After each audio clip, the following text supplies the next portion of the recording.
It's recording. Okay, so last week I showed you like the OG way of creating like a platform, which is just straight up duplicating sprites, which is kind of dumb. So Unity has a new method, which is tile maps. So we have one sprite here. I know that it's 95 by 95 pixels by looking at it here, and I can make something called a tile map.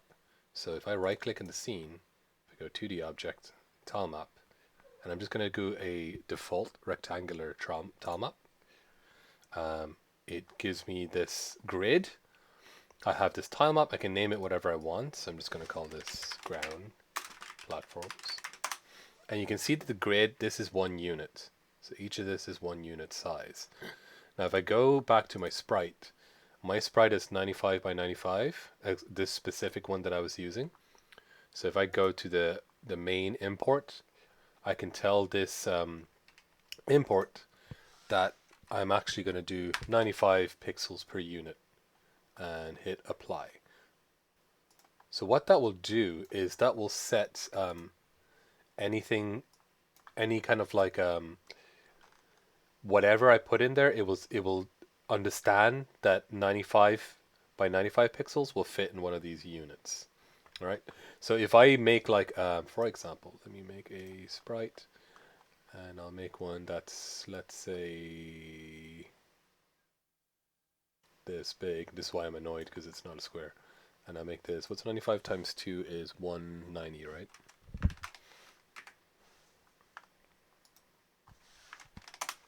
It will know that this is 4 units. So 1 unit, 2 unit, 3 units, 4 units, because I've applied a global setting that 95 by 95 is 1 unit. So why is this important? If I go back to the tile map that I've created, I should be able to open a tile palette. If you don't see this, you may have to go to Window, 2D, and Tile Palette, and you get this, where it's like this window. It's a tile palette window that allows me to create a palette. So it says create new palette here, and I'll just call this ground palette and just create. And what a oh, just save it here. What a palette is, it's like a collection of sprites or textures that I can use to create a tile map. Let me show you this. So there's the ground. Hopefully this works. It will automatically create a ground asset.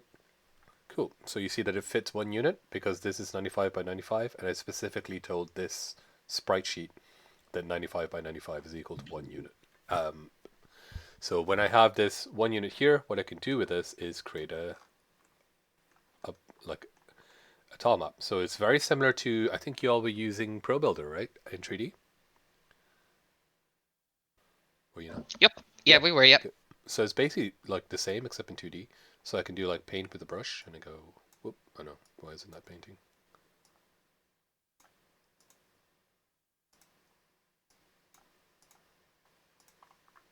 Rip. Oh, because I haven't selected it because I'm dumb. Okay, so I can just paint and it'll create like tiles.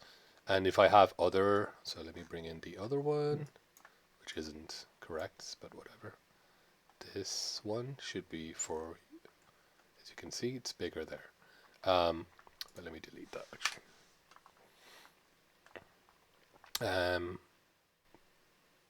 So yeah, comes in like that. So I can build levels by using the tile palette to just like really quickly create stuff. You can see based on this as well, my character is a bit tiny, which is fine. I'll scale that up in a second. So this is a way for you to really quickly create levels. What you can do after that, this doesn't have a collider in it. So if I'm just selecting the tile map here, if I add a component, tile map collider 2D, it will automatically create a tile map collider 2D. So this is all generated collisions as well. What I can also do if I want to do stuff like destructible environments, so stuff deleting from here, I can use, you can have a look later, there's stuff called effectors. And if I look at effectors, there's a bunch of different types of effectors, and there's a bunch of different types of composites as well. So effectors would do stuff like, let's say, allow me to jump through a platform from below, but not from above. So I can jump onto it from above, but I can also jump through the platform from below. I can do stuff like, so there's a buoyancy one, so if there's water, for example, I can jump into it and it'll have an effector, so it acts like it's buoyancy. Um, Composites are more like, so you can see like each one has a tiny little collider of its own. So I can do something like a composite collider. Let's make sure the tile map collider is used by the composite. And you can see that it's merged itself now into like one whole collider. Now this is useful especially when you have tile maps that are kind of bumpy or have like edges, because then it'll merge them all together. You won't have skipping on top of the when you transition from one collider to the next. So sometimes when you have loads of colliders next to each other, when the character moves over it, it can like it can skip and kind of catch on the edge. Whereas if you make a composite, it won't. The type of geometry, you can either use outlines, so it'll outline the whole thing. If you have more complex shapes, you can set it to polygons, but mine are all squared, so it's fine. And then generation type, you can either do a manual, which means you have to generate it and it will stop generating. Synchronous means it will continually generate. And again, this is useful for destructible environments. So if I go like have an explosion here and it destroys these two, if it's synchronous, it'll remake the collider to fit that, if that makes sense. Okay, so I have my player there. It is a bit small. I could scale it up. I don't know if I have the... Oh. Does it have a rigid body? It's falling. So why does it have a rigid body? So let us use a kinematic so it doesn't fall. Cool, perfect. And there's my little character. It's a little small. I can scale it up. Lol. Okay, so for today though, what we want to really do is we want to grab this character that doesn't really look like anything, and we want to try, let me scale it up. I'll need to change all the forces on it, but it's fine. We want to try give it some animation so it looks a bit more interesting. So remember that I used a capsule to set up this little player. But what I can do is just get rid of the visuals for that capsule. So that's down here in the mesh render. Just turn off the mesh render. So now this is completely invisible. If I go to game, well, I don't have a camera. You create a camera. Right click, create camera. And put that camera here. You can see that it's invisible and it doesn't show up at all. Let me turn back on the mesh render. Boop, so it's there. So the mesh filter tells the game object what mesh to use. In this case, it's a capsule. The mesh render controls how that capsule is rendered. So what materials it uses, what lighting it has, whether it casts shadows or receives shadows, or that kind of stuff. So in my case, I do not want my mesh render. I'm going to use one of those sprites that I sent in there. So I sent into... Oh, I actually put it in game systems accidentally. Apologies.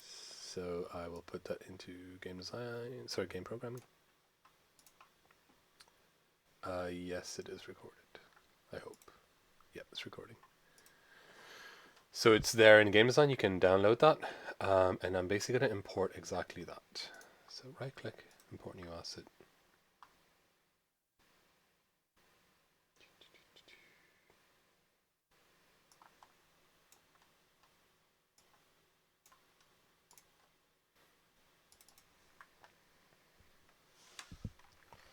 Let's rename that sprite sheet, player sprite sheet. So this is a sprite sheet, which you may be familiar with. We're not going to do games in this. Remember, because I'm in a 3D project, I need to change this to be sprite 2D and UI, and it is a multiple. And I'm not sure yet what my pixels per unit will be, but let me just apply. So yeah, we're not doing art in this, so I don't really mind where you get your own sprite sheets from, or whether you like get them online or whether you make your own or whatever. Just if you get them online, just make sure to reference them. This is from a game called Hollow Knight. Some of you may be familiar with it. But really what I'm interested in is that it does have animation. So if you look at this, it has like a standing sideways animation. it has like a run animation here. Um, and it has like, this is like a little idle animation. So you can see it's just looking at the camera and it's going frame by frame by frame. So if anyone knows anything about animation in general or has done animation, you'll know that it's comprised of like frame by frame. So there's a little bit of movement each time. And you should have seen that yesterday with John. I think Dara was saying here's a little attack animation. Um, and there's stuff like climb and fall. We don't need all of them, but we'll be using the run animation and we'll be using the idle animation down here. And we'll probably be using this fall animation here as well. It's a little fall animation, and let's see if is there a jump one? Anyone see a jump animation? We'll try and get something for a jump as well. Oh, here's a jump. So you can see a little jump there. Okay, so these three here seem to be the jump. It could be all the way from here, and then these are the falls. So we'll be tweaking those in there. Okay. So what I'll do is, it is set to sprite mode multiple, so it knows that it's multiple animations. I'm going to go to the sprite editor. I don't quite know the unit sizes here. So 1, 2, 3, 4, 5, 6, 7, 8, 9, 10, 11, 12, 13. So I'm going to try and slice 13, but if that doesn't work, I'll do it by, I'll slice it by just automatic, so it'll immediately slice. Did you cover this yesterday as well? Like cutting up sprite sheets and stuff? No, what we did animations of game objects moving in Ah, space with okay. animations. Yeah. Okay, so let me start. Let me just pull back then. Apologies. So when I bring it in, the same as before, I set it to sprite because it's a sprite type, not a default. Default is for 3D stuff. Again, if your project is 2D, it will default to sprites. I'm telling Unity again that this is multiple sprites in here. So it knows it's multiple sprites, and then I'm going to the sprite editor to tell Unity how many sprites are in here. So I think you may not remember this from the last time we brought these sprites in, but there's a different ways to slice the sprite sheet, because the sprite sheet is a combination of loads of little images that hopefully I should be able to animate through these, and it should work pretty well. But I will I will need to tell Unity. Unity has no idea, like, is this one frame? Is this one frame? Is this one frame? So it has a different ways to do it. It can do it automatically, which probably will give me a pretty good result. What automatic does is it tries to find like a boundary around each like conglomeration of stuff. So it's like, okay, here's a bunch of pixels. Let me find a boundary that fits all around that, and that's one sprite, which may be what we end up doing. But I just want to see whether the other options work. So I have also grid by cell size or grid by cell count. Grid by cell size, meaning if I know that this is exactly, let's say, 100 by 100 pixels, I can say, okay, just make a grid and it's 100 by 100 pixels, so it'll just keep going 100, 100, 100, 100, 100, 100, 100, 100. Or I can do it by cell count. So I'm going to try count because I haven't tried that yet. It was 13 this way. It's 1, 2, 3, 4, 5, 6, 7, 8, 9, 10, 11, 12. Is it 13 as well? Looks like it's 13 as well, more or less. Let's see whether that works. So 13 columns, 13 rows, slice. So that's not perfect.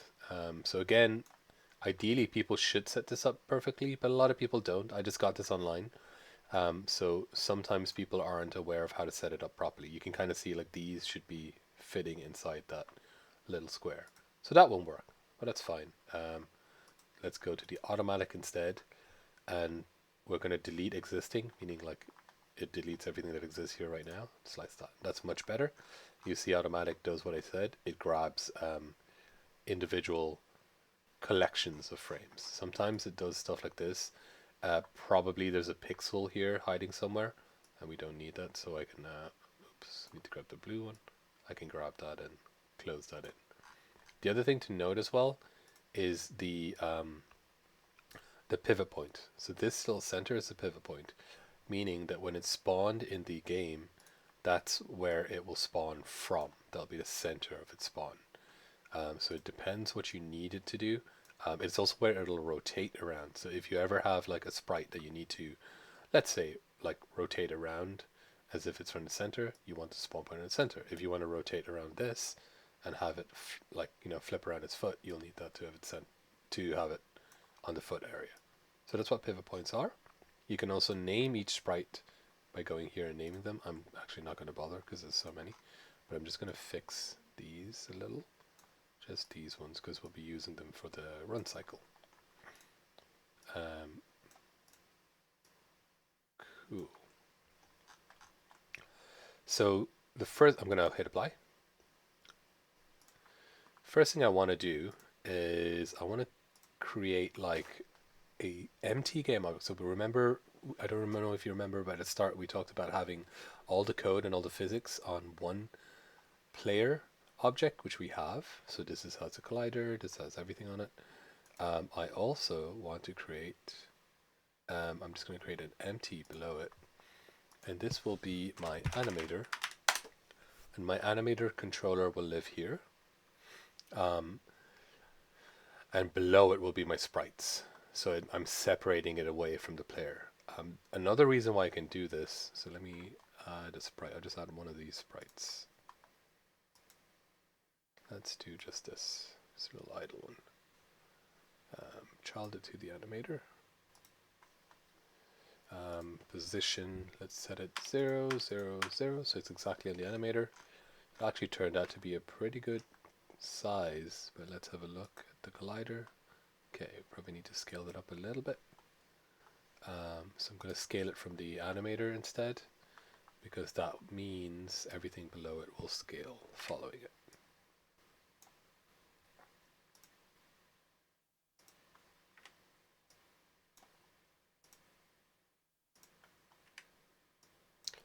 So it's usually okay to have a little bit of a buffer zone around it, where stuff can hit it, and that's usually fine to do. That's okay.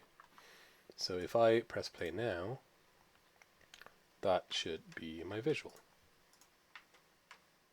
It obviously doesn't flip and it doesn't move around, but what I can do is if I go to the animator, because I have this here, I can set the scale to negative on the X direction, and I'll do this in code. So depending on which way it's moving, I can set this to negative or positive to let it flip back and forth. And this means that I don't need to set up animations in two different directions. I can just set up animations of like walking, running, jumping, all that stuff in one direction. And that way it will automatically, just based on my code, I'll flip the animator instead of flipping the, instead of like transitioning between different animations, and it'll just play the same exact animation backwards. The only time I can't do this is when I have stuff like a character with, let's say, a torch in the right hand. If I flip it, now the torch is in the left hand. So stuff like that I can't do, where it's asymmetric. But for things like this, which is pretty simple and pretty symmetrical, I can just do that. The other thing, you see the way it's kind of blurry? I may be able to set that to... let me do... Should I do bilinear? I'll do the filter mode to point, which should sharpen it. So it's got that pixel art look at least, meaning there's no anti-aliasing. So by default, it has a bilinear anti-aliasing, which will try and blur stuff to make it smooth. Sometimes you want it, sometimes you don't.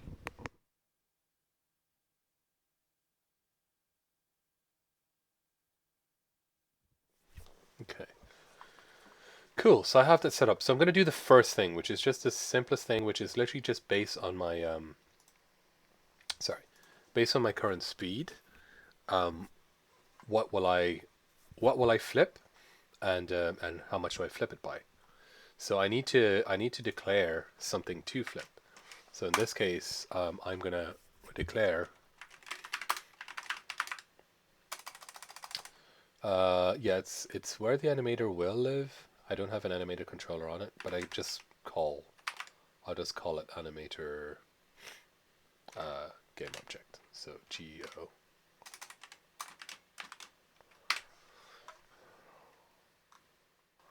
sorry, public game object.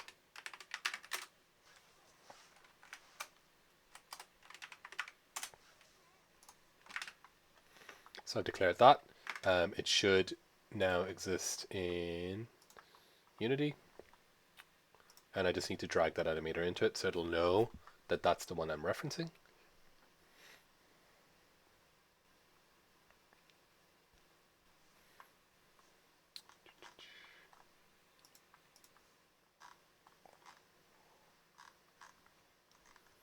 Where's my script?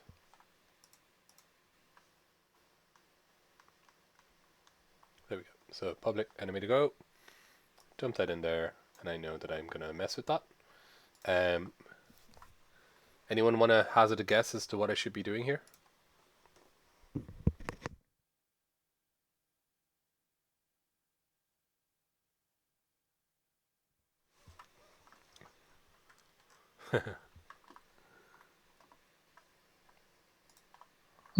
We can check the input as in if it's a left input, so we can like change the position to negative. Yes. So why do I want to check the input as opposed to speed? Uh, because the speed of the movement is relative to the input that we give to the character. Yeah, and also I may be stuck on like I may be stuck in something, so I don't actually move. You know, like if you imagine that I get caught in a trap or something, and the trap like holds me for 2 seconds. If I'm in something like that and I click left and right, it's normal for me to want the character to flip left and right. Whereas if I base it on speed, it has to actually move to do something. So you're exactly right. We need to base this on input. So this will flip animator game object based on input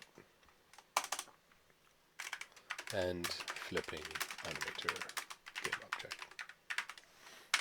So what I'll do is I have my float move. I'm actually going to put this below because I declared the float move here.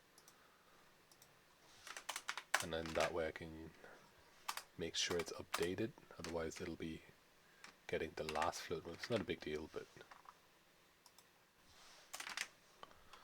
Oh, why did it copy? Whatever. Flip animator and flip animator. Okay, so what I'll do here is I'll just do a if statement and I'll do an else if. So if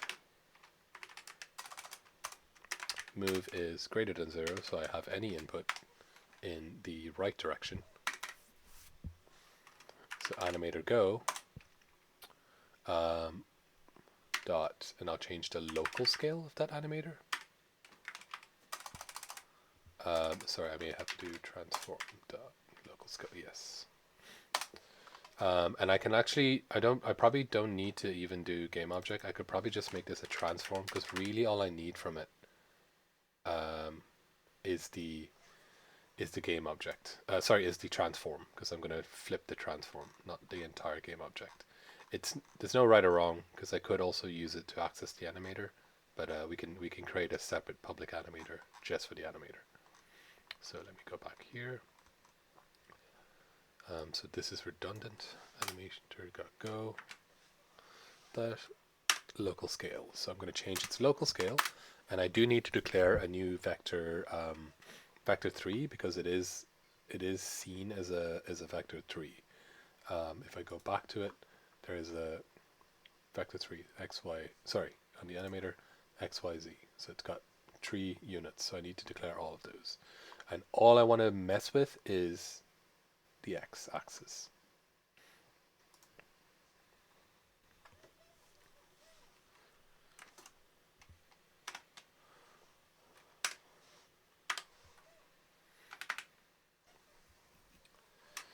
So what I may do as well is I may grab the initial scale so I can reference it. So that's the x-axis. I don't need to declare this. So this will be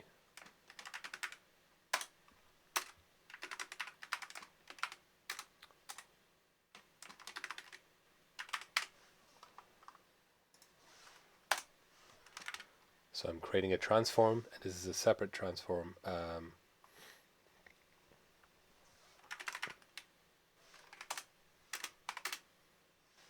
Oh, actually, I'll store it as a vector 3. I got.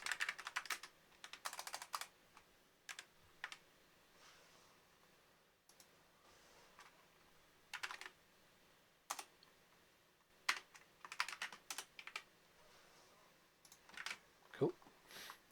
So I'm storing the scale, which has a XYZ, as a vector 3, and I'm storing that in start, which means I can always reference it at the start. So I know what these numbers are at the start of the game.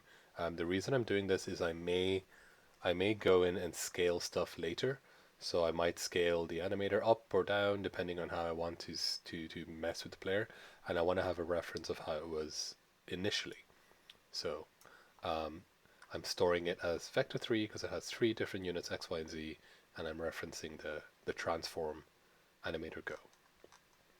So let's go here. So I need x, y, and z. So I know y and z I'm not going to mess with, so they're just going to be like, they're going to be what my current animator, oh sorry, animator go dot local scale dot y. So literally just whatever you are now. Animator go dot local scale dot z. So basically don't change these two. Y and z, they're the same as what you are now, but we're going to change the x-axis to the animator go initial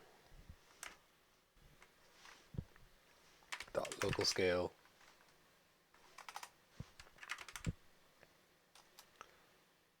oh no, sorry, it's already listed. So dot x.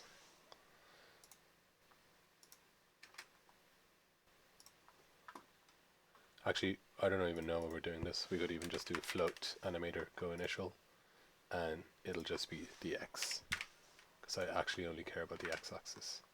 So now I don't even need this. It'll just be the initial. Hope that makes sense. So I just use a float, and I'll just store only the x-axis, because I don't need all 3 of them. Okay, why do I have an error?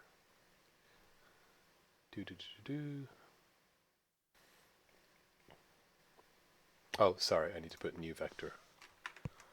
New vector 3, because it doesn't know that it's a vector 3. Cool, that's why I was giving it.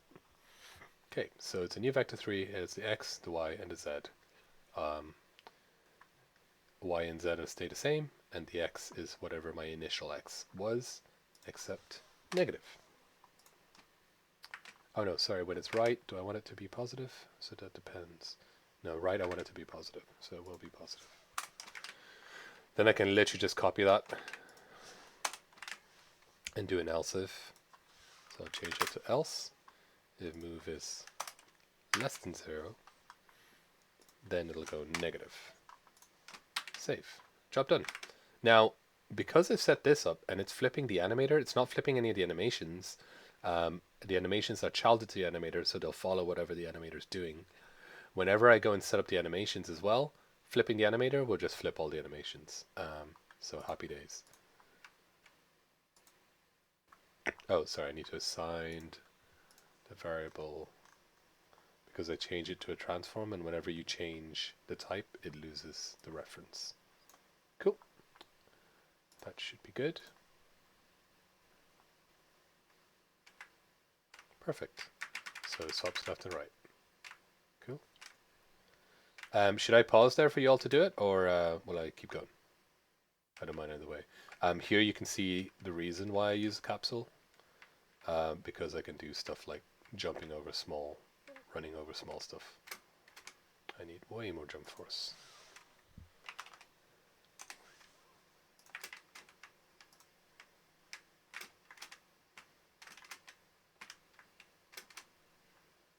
Maybe not that much. Okay, so any input on that? Pause or continue? I haven't done that much so far. So. Cool. All right. So that's set up. That's ready to go. And then what we saw yesterday is that you create a animator controller. So the first thing I'm going to do is set up all the animations, and then I'll call them in code. I actually won't. You can call specific animations, meaning I can go like tell the animator to play this animation when I'm doing certain things, but I'm not going to do that. I'll use something called the parameters within the animator controller, which can be based on speed, on movement, on whatever I want, and that is generally a little more robust because it just means that it relies on like actual physics and what's going on in the world, as opposed to like if I tell it to specifically play an animation, I may accidentally not think about a certain scenario or a certain use case and have the wrong animation assigned. But let's see what I mean. So I'm going to add a animator controller, which I think you've seen already. Cool. And I need to create an animator controller. Let me create a folder for animations. Animator controller. This is the player animator controller. Cool, and I just need to drag that onto the animator. Great stuff. Wherever the animator component lives, the animator can affect anything from its own game object and children of itself. So anything on its level and below. In this case, I'm going to try to have the animations only affect the sprite sheet here. I don't want to mess with anything on the animator level because it's already being messed with in code. So this is like literally just an empty game object that holds the animator component and affects stuff below it through animation. So window, animation.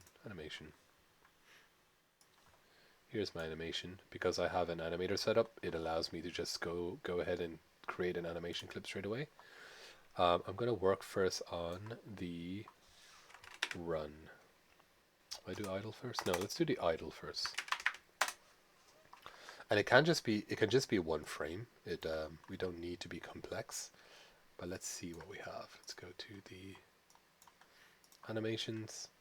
So for an idle, actually I might take, there's one here where there's swaying left and right and looking at the camera. So I might do this. Here to here. So I can just click, hold shift, grab all of them, drag them in here, which I think you've seen. You can see the sprites there. And if I press play, it's going to go crazy. And the scale is also down.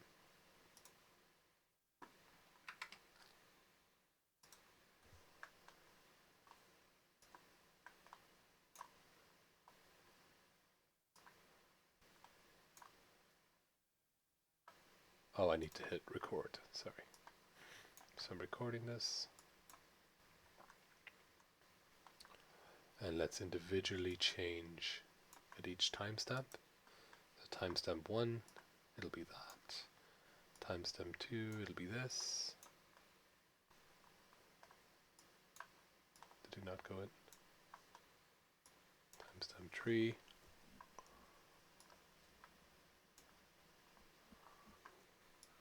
That didn't seem to have done timestamp 2. I think you dragged the same sprite twice, number 64, for those 2 frames. Oh, sorry. So this should be 63, and that should be 64. Well spotted. So then we go 65, 66,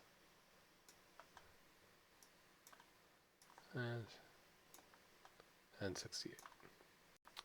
Cool. And that'll just play super rapidly. And I'll just slow it down.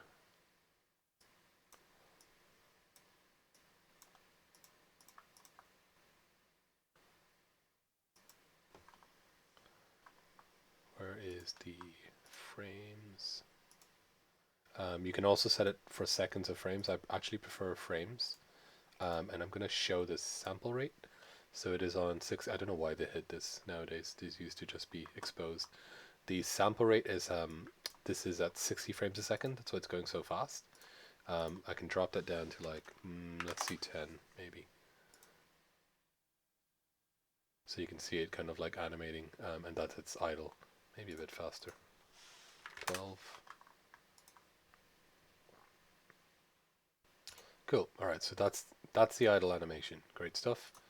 And I'll create the run animation as well.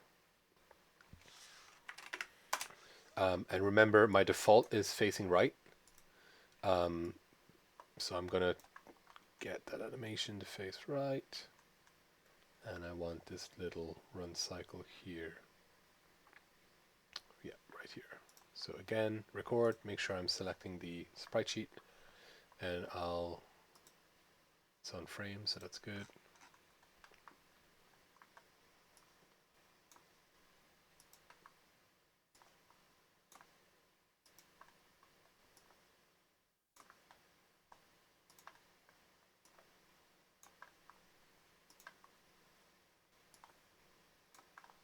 So basically what I'm telling it to do is at each of these frames, change the sprite sheet that you're displaying to this sprite sheet. And that's what this is doing.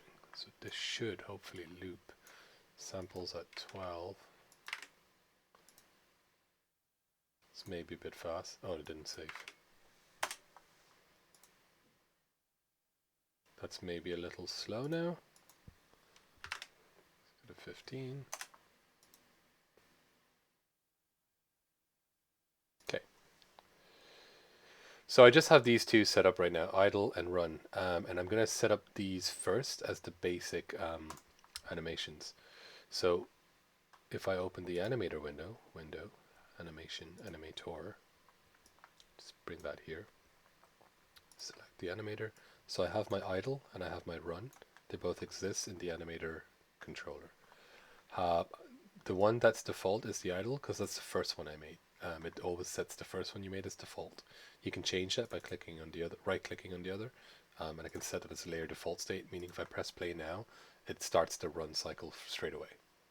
So there it is. It's on the run cycle immediately. But if I put that as the layer default state instead, it will jump into that default state. So there it is, and then I want it to basically do the run when I'm moving. So that's a super simple thing. These little things, these are called transitions, these arrows. So entry has a transition direct to idle, meaning starting, it goes directly to idle. Yeah. Is that a... Yes, the reason it's pulsing is the sprite sheet isn't perfect, which is actually completely fine because I can go to the sprite editor and it's probably this one here because it's a little larger, and I can go and like tweak them to be a little more correct. And if I just hit apply, it's referencing those sprites, so it will change. So I could go back and tweak. Again, whoever made this didn't make them perfectly. I did not test this before today, so apologies for that. Ideally, they should be set up so their pivots are all in the center correctly, so they don't have that kind of little pulsing or little jitter. But it's fine for getting it working. So where was I? Oh yeah, animator. So yeah, these arrows, a transition. You can't change the entry one. So the entry one is just like literally when I start the game, go to idle. However, what we can change is any state. So and the we can change exit as well, but you usually just leave exit by itself. So any state means that no matter what I'm doing, I can set a transition from any state to any of these animations. Why you would use any state is, for example, like a jump. So I don't care if I'm idle, I don't care if I'm running, I don't care if I'm doing something else. If I press the jump button, from any state, go to the jump animation. And we'll do jump animation in a sec. But first I just want to set these up. To set up a transition, right click, make a transition, down to the run. So meaning idle will go to run. And I can set a transition back. Boop. By default, this is terrible because there's no parameters. So if I press play, it'll just swap between the two. If I select the animator, you'll see what it's doing. Excuse me 1 second.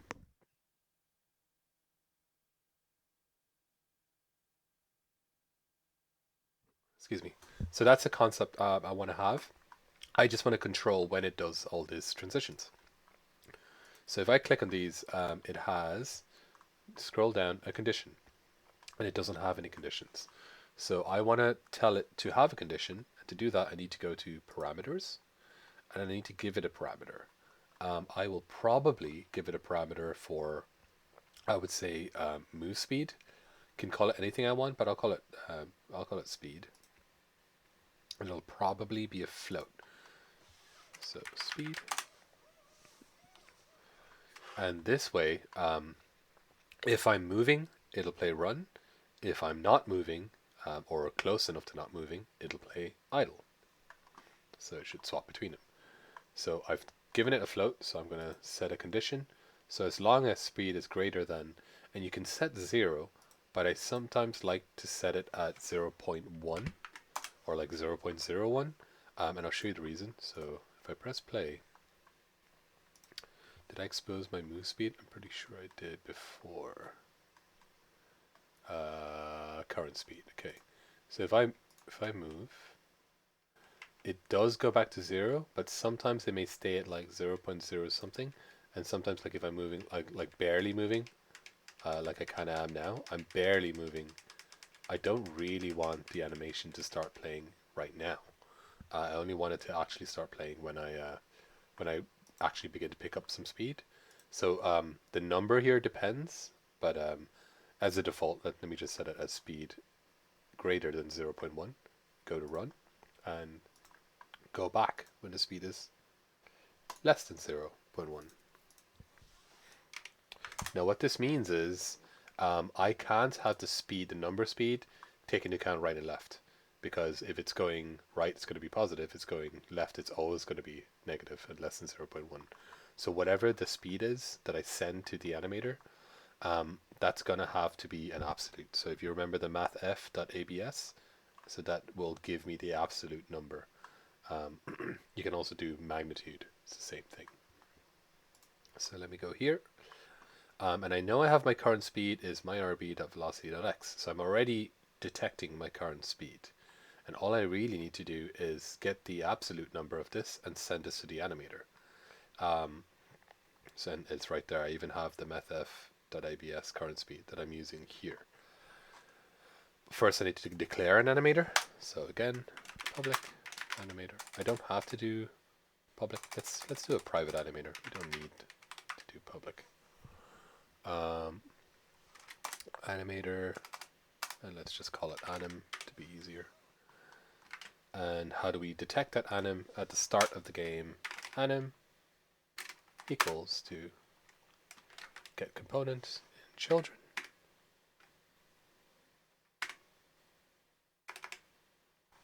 Of type animator. So look in any of my children until you find one animator, and don't care what it's called. So we're going to leave that open close bracket, so we don't care the name of the animator. And when you find that animator in myself or any of my children, assign that to the animator. Cool. So that's fine. And it's still giving out because we're going to use it in a second. Cool. So what we need to do then is essentially tell the animator the absolute speed. Okay, so we're gonna tell it like the current speed and give it to the animator so it can be used by that parameter. So we can put that. Let's put that here. It doesn't really matter where we put it. So animator speed code.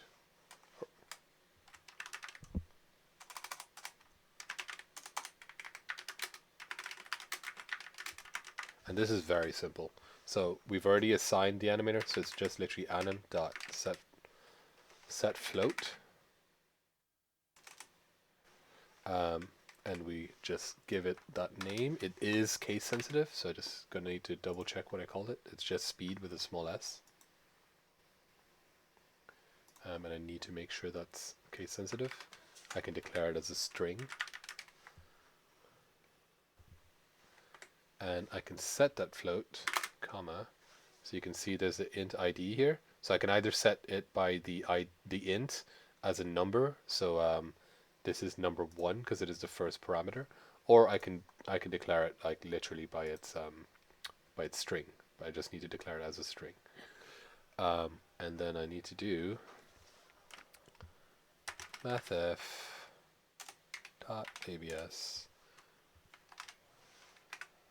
and I may do current speed and plus move. And the reason I'm doing plus move is so it not only takes my actual speed, but it also takes my input. So again, in the scenario that my character is like say against a wall and I want to push into the wall, you still want to have that like running in place animation because it's a player feedback thing. So players feel like, okay, my input, the game isn't bugged. I ran to the wall and I'm still moving. If I get rid of this, it won't do that when I hit a wall. So it just feels really weird. So let me just get rid of it to show you. But this should work straight away, I believe. There is an error, and I'll show you the error now in a second. So let's go. That is working. Okay, and let me go down here. So when I hit the wall, I'm pressing left right now. I am pressing left, but it's not doing anything, which makes me feel like it just feels weird. I'm like, why isn't it moving? Oh, it is taking my input, but it's not doing anything. So we need to have that plus move in there in order to take the move input as well and translate it here, so that even though I'm hitting up against a wall, it still makes me feel like I have input onto the game. Get out of here. Cool. So if I stay still and if I move, it doesn't move. The other thing I have, which you probably can't see, I don't know if you can hear my keyboard. So I'm staying idle right now, so I'm not putting any input in. And let me press left.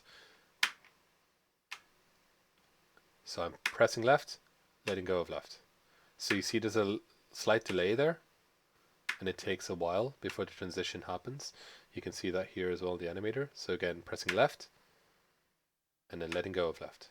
It takes a little while, and there's a reason for that. The reason for that is on each of the transitions, I have a thing called an exit time, and the exit time means I have to play the full animation before I'm allowed to go to the next animation. I don't want that in this case. I want things to be able to, especially in games, when I'm in the middle of an animation, if I'm doing something else, change the animation.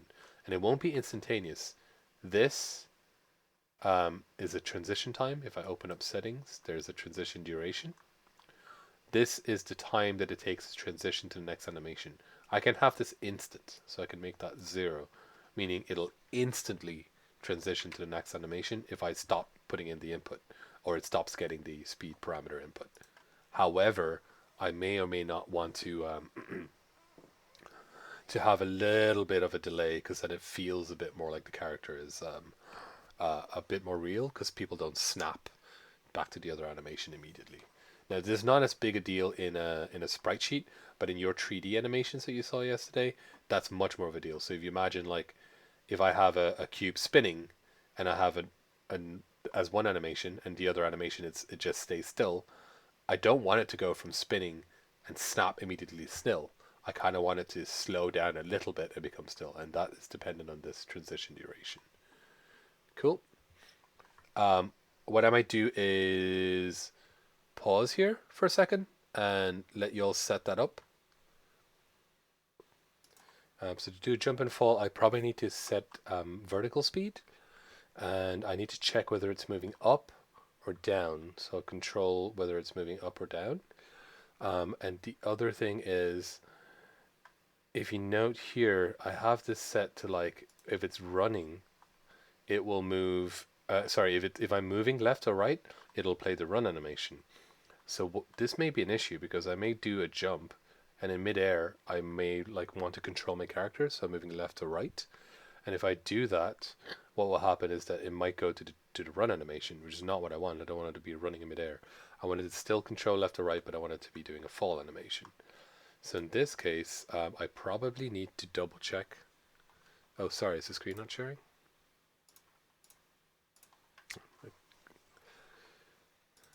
It died.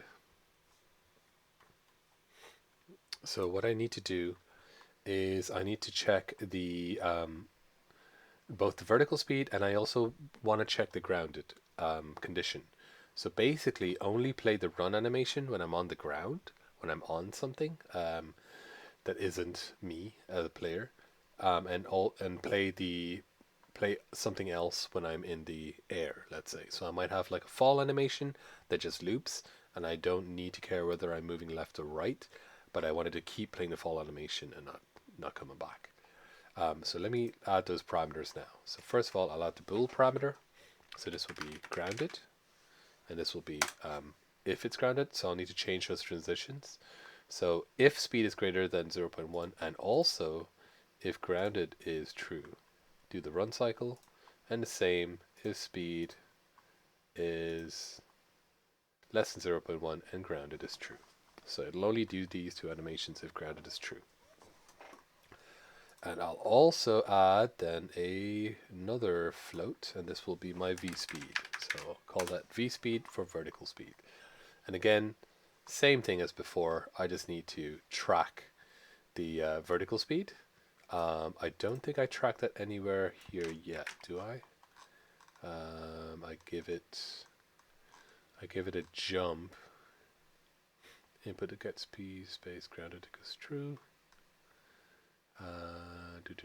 Yeah, so I just give it a jump force, but I don't track anywhere. I only track my current speed. So let's track our vertical speed. Again, we'll declare that here. It doesn't have to be. I can make it public so we can look at it, but I don't actually need it to be public. So vertical speed. Cool. So that's declared. Vertical speed's there, and I'll just set that as vertical speed equals my RB dot velocity dot y. In this case, I don't want the absolute because I do want to know when I'm moving upwards and when I'm moving downwards. When I'm moving upwards, I know that I'm jumping or in the middle of a jump. If I'm moving downwards, I know that I'm falling or in the middle of a fall. So here again, all I need to do is exactly the same as this. I don't have a move input, so I just need to do so the float is v speed, not speed, and it is just, I'm not doing a math FPS. I literally just need to have the vertical speed because that allows me to track if it's going up or down. So that way, let me just double check that it's working correctly because I can expose it in the parameters here. Play. Okay, so that's working. Oh, the grounded isn't working because I haven't sent the grounded bool to the animator yet. But vertical speed's working perfect. So it goes cool, positive when I'm going up, negative when I'm going down. That's very short. Let me make it a bigger jump so you can see that.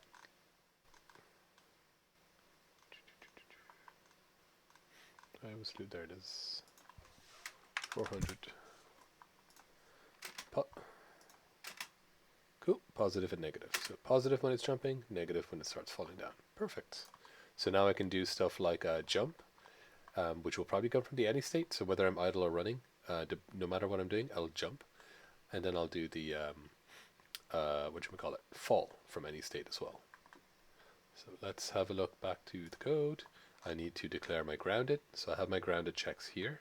So I can just put them in here. So when it detects the player and when it says grounded is true, I'll just do another anim.setBool.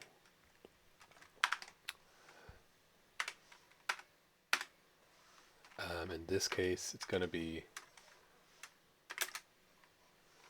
the grounded to true. So the string name is grounded. Again, I can use the ID, but I'm just going to use the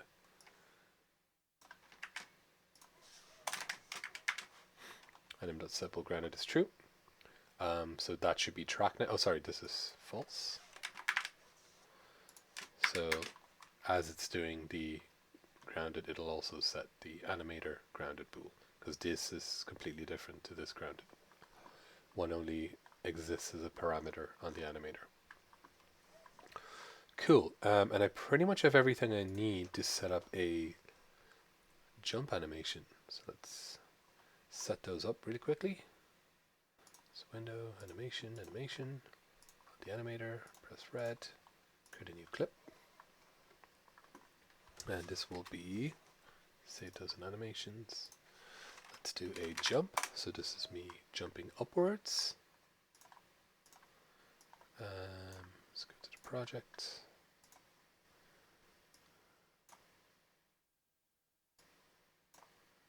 Again, 15 seemed to work okay, wasn't it? So where is the jump? Here.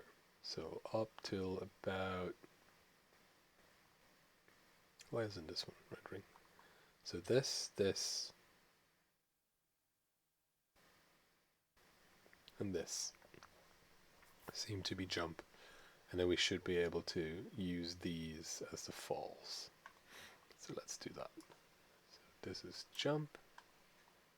Next frame.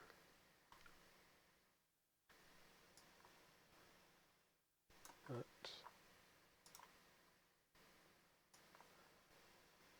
So let me just test that and see whether that's okay. So it'll just kind of keep looping on that.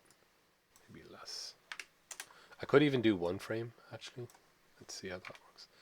So it'll just jump like that. Not sure what I prefer. Because it's bouncing up and down. Because of the pivot point of the second animation. So that is this one, which is 103. So let me just change that pivot point. Sprite editor.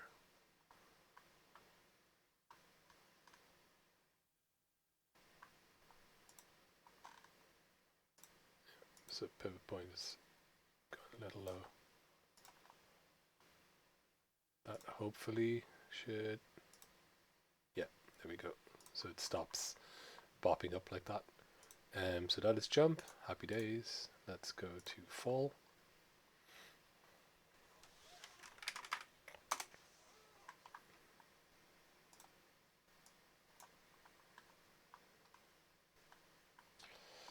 And we will set up the fall animation, which was here. Again, samples, let's do 12.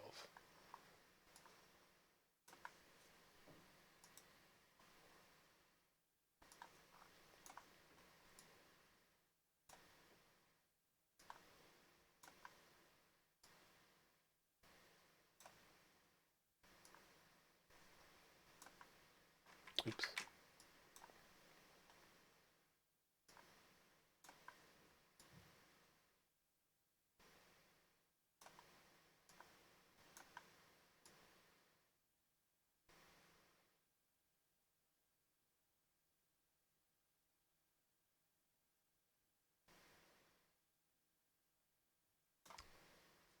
I don't think it needs that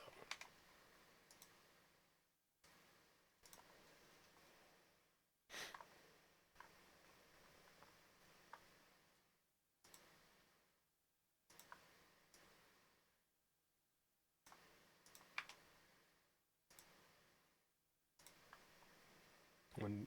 I don't know why this is not, it's should look a bit more like it's flapping.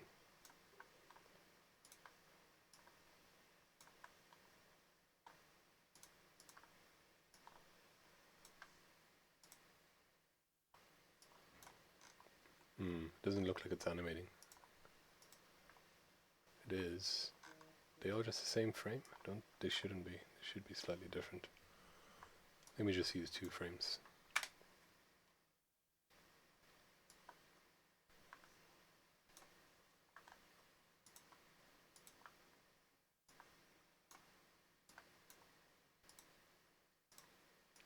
And just set the sample speed to very low.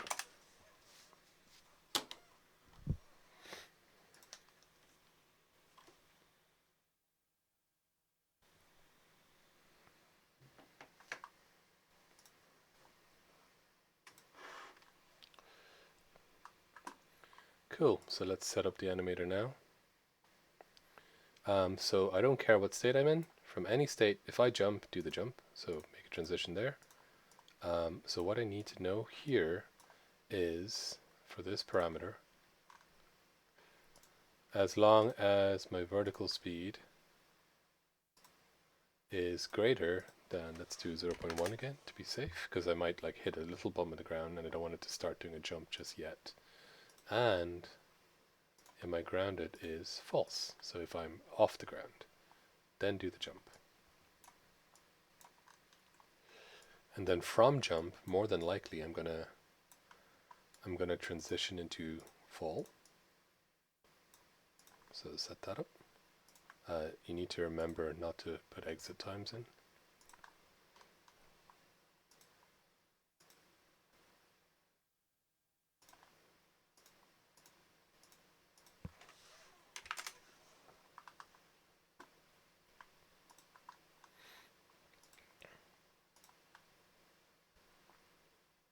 And as long as grounded is false as well.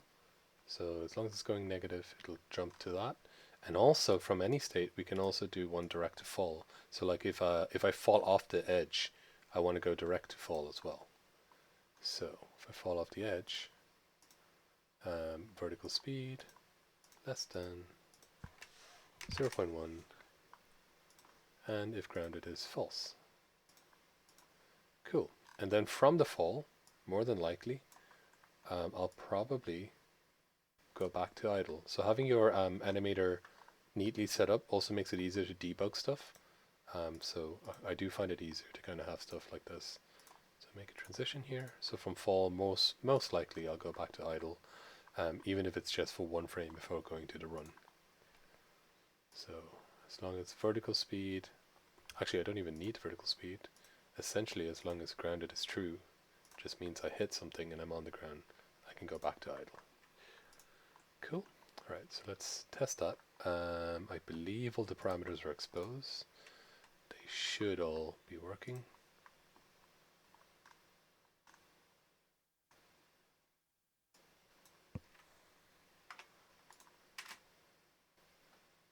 Cool. Cool. And I can move left and right. Great stuff.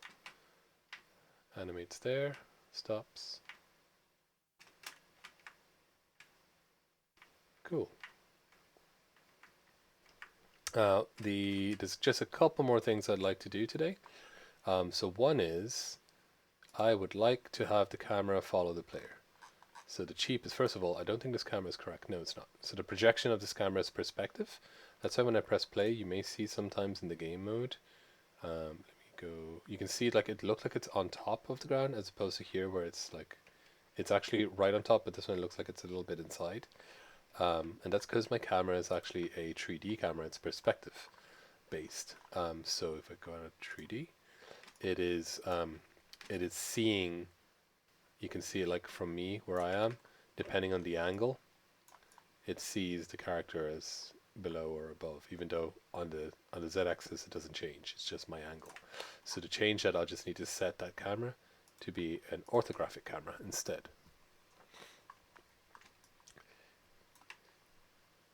Size, zoom in. Now the cheapest and easiest way, which is not great, is literally set it to where I want it to be, and I just child the camera to the player. This is awful. So what this means is it does move. You can see the camera moving with it, but it's like a perfect exact move, and it can get a little disorienting, especially if I'm moving a lot or falling a lot. It can get a bit confusing. It's not great, and you can see stuff like this where I immediately lose visual of the ground, which is not necessarily what I want to do. So let's have a look at how I would change that. So instead of doing that, I may want to use something called Cinemachine, which hopefully I may need to import it. I'm just going to check in the package manager if I have it. I could also do it by code. I could lerp the camera to follow it, but we can just use, this is inbuilt. So let's look for Cinemachine. Cool, and install.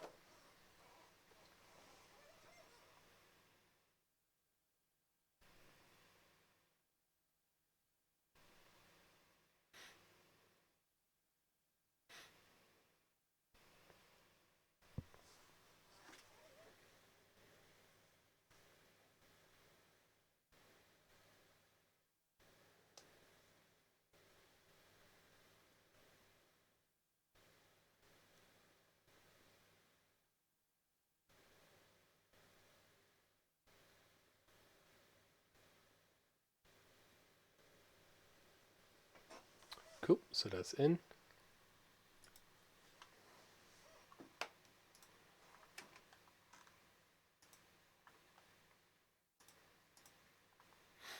And now I have a Cinemachine thing here. And I can just create a virtual camera. Whenever I create a virtual camera, it basically overrides the main camera, and basically locks the main camera, sorry, to it. Actually, I don't want a virtual. Let me do a free look camera. Window. Let's do a 2D camera. Or free look. I'm not sure. Do I want a free look? No, let's do 2D.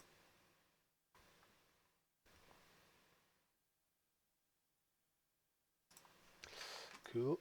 And I will set the thing to follow the player.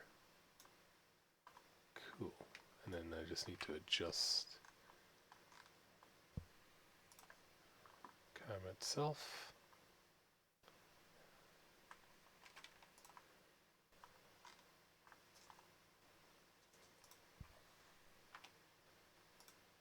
Not sure why it had rotation on it. That should now follow the camera.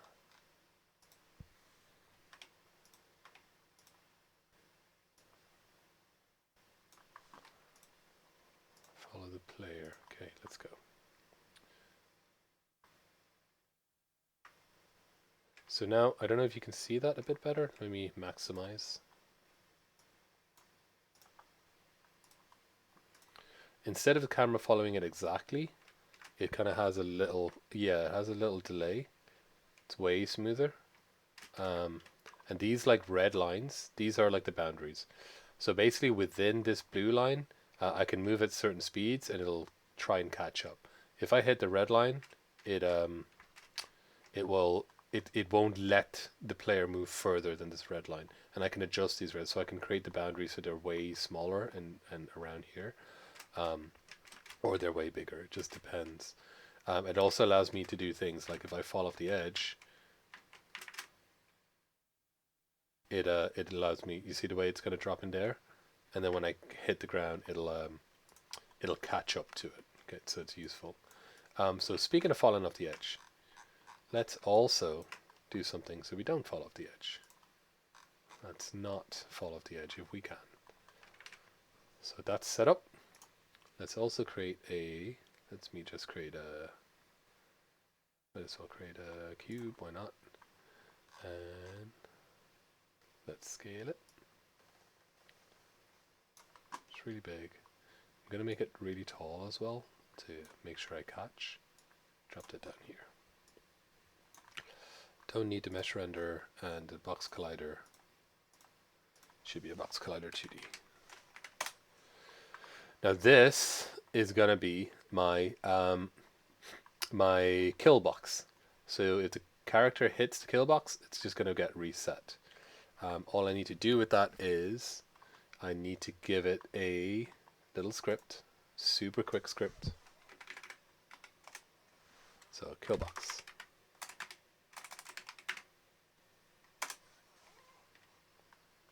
Super simple.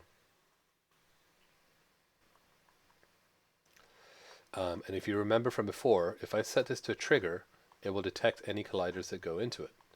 And not only that, it can detect the type of collider. So void on trigger enter 2D. Collider to collision.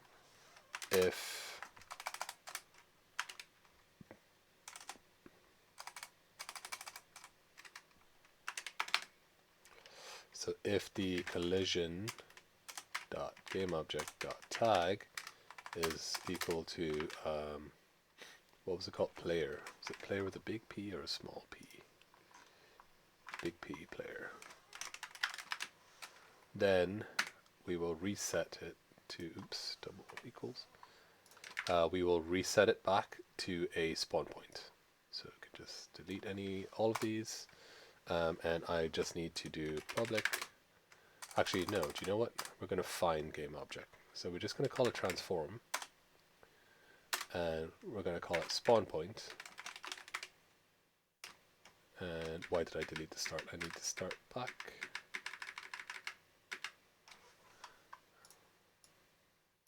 Don't need the update. So I'm going to have a transform called spawn point. Cool. And in start, we're going to assign that spawn point. But I don't know where that spawn point is. So what I'm going to do is do something called find game objects in scene. So let me search for that to make sure.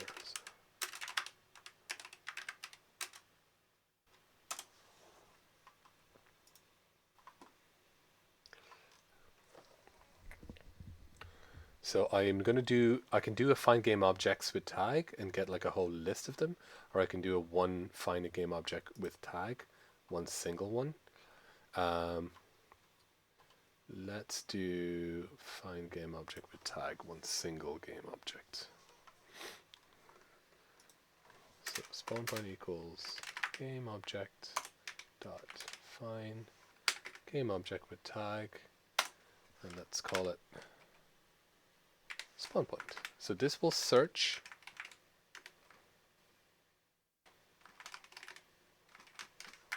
the entire scene. What's the error here? Convert. Oh, sorry. I need to game object find dot transform. So I need the transform of that game object. So this will search the entire scene and find a spawn point, anything that has a tag spawn point. Now I only have a find game object with tag, no find game objects with tag. I can do find game objects, which will give me a list of multiple or array of multiple game objects. In this case, I just need one. So I'm just going to create a empty game object spawn point.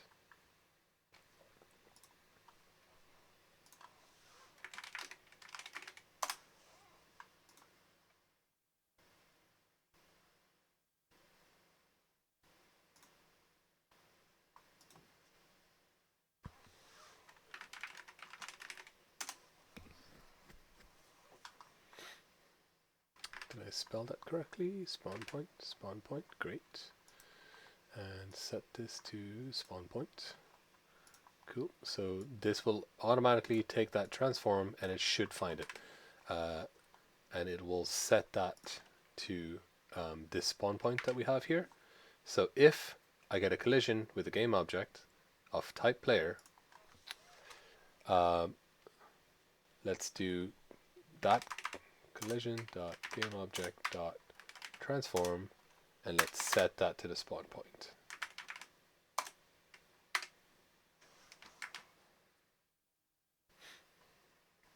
Let's do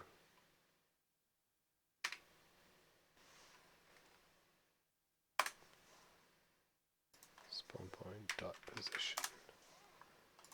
Cool. So it's going to set my position of that player to whatever the spawn point position is. Let's test that.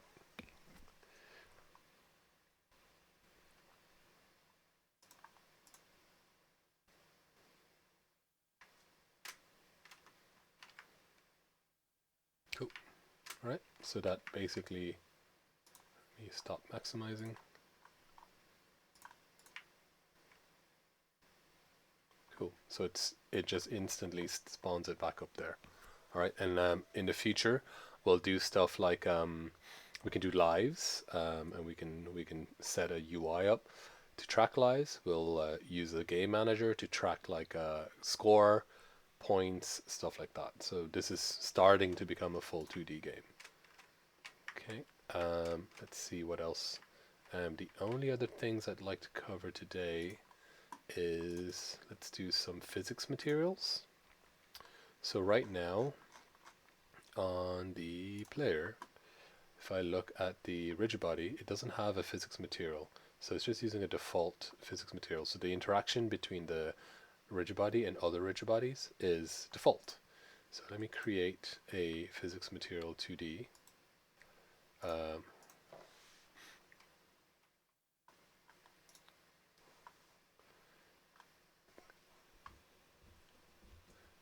Oh, no, I need 2D physics material 2D.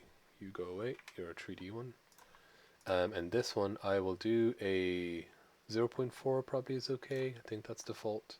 So let's set that. So this is going to be default. And I'll do a frictionless one. So I'll show you why. So let me press play. I just want to test how this feels. Yeah, so I have a bit more control. So it's a little slidey still. So I can up that until I get what I want. Let's do 0.8.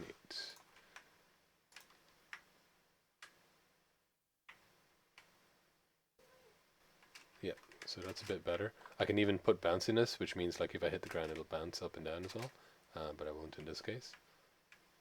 Okay, cool. So that's pretty good. So I'm going to keep that friction at 0.8, that's fine. But I'm also going to create a frictionless material.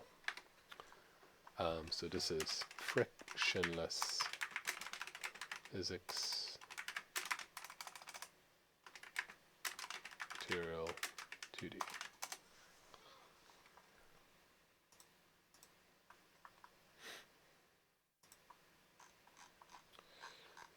I'm going to add another capsule collider. You'll see why. Actually, let me turn that off for a second. I'll just show you what I'm trying to do. So now I have a friction material here. So if jump up here, I can kind of drag myself into the wall, which is not necessarily what I want to do. And sometimes even if I don't know if I can get it here, but I can get stuck sometimes like that. And I don't want this, right? So what I can do, which is just a really cheap, quick fix, add another collider here. Set it up a little bigger, a little, sorry, a little wider and a little smaller. And on this specific collider, this one will use the frictionless physics material, so this has no friction.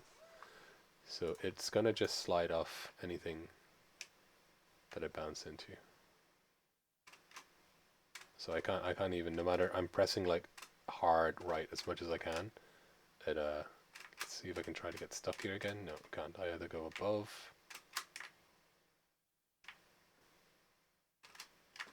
No. Right, so it just slides me up if I'm trying to get stuck. And if I hit sides, you can see like I just slide back down. So that's the use of physics materials. Cool. All right, and for next week, we're probably going to look at some pickups, some traps. So like we'll track player health. We'll make something called a game manager that tracks the player health and tracks damage to the player, and try to do some pickups as well. So stuff that you can collect, and maybe we'll get to like dumb enemies, which will be really simple. Any questions so far?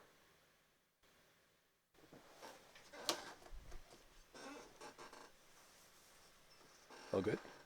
All right, so that's recorded. I'll upload it right now. And basically for today, all I need you to do is set up the animator as you wish. Set up the animator, set up those physics materials, set up the secondary stuff, the secondary colliders, get all this stuff working. And then for next week, we can set up the game manager and do our pickups, our collections, all that kind of stuff. We'll move into arrays. Cool.